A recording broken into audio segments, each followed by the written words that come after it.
Hello மக்களே, இன்னைக்கு Friday. அதுமா எங்கே போகிறோன்னா கொஞ்சம் வீட்டுக்கு தேவையான ப்ரொவிஷன்ஸ்லாம் வாங்க போகிறோம். ஓகேவா? போனதும் ஃபஸ்ட்டு நம்ம கை எங்கே போகும்? சிப்ஸு, சாக்லேட்டு, குக்கீஸ் தானே போகும். பட் அதெல்லாம் அன்ஹெல்த்தின்னு என் ஹஸ்பண்ட் சொன்னதுனால அப்படியே வீட்டுக்கு தேவையான திங்ஸ் வாங்கிடலான்னு சோகமாக வந்துட்டேன். என்னென்ன தேவைன்னு எழுதி கொடுத்துருக்காங்க எங்கள் அத்தை. ஸோ அதெல்லாம் ஃபஸ்ட்டு வாங்கிடுவோமா?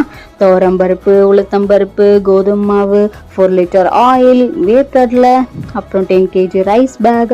சண்டே வேறு வருது இல்லை, ஸோ அதுக்கு பிரியாணி அண்ட் 65லாம் செய்கிறதுக்கு பிளான் பண்ணியிருந்தோம். ஓகேவா? பாஸ்மதி ரைஸ், கிறிஸ்பி ஃப்ரைட் மிக்ஸ்லாம் தேவையில்ல, அதெல்லாம் வாங்கிட்டு, அப்புறம் சோப் பவுடர்லாம் இல்லைன்னு சொன்னாங்க, அதுவும் கொஞ்சம் வாங்கிட்டு, வால்நட்ஸு, பாதாமு, பிஸ்தா இதெல்லாம் அப்படியே லைட்டாக வாங்கிட்டு வீட்டுக்கு ரொம்ப டயர்டாக வந்தோமா. ஸோ லைட்டாக மில்க் ஷேக் குடிச்சிட்டு பைக் எடுத்துகிட்டு அகெயின் சர்வீஸ் விட கிளம்பியாச்சு. அப்புறம் போயிட்டு ஒரு 2 கிலோமீட்டர் வாக்கிங் போயிட்டு வீட்டுக்கு வந்தாச்சு. அவ்வளோதான். பாய் பாய்.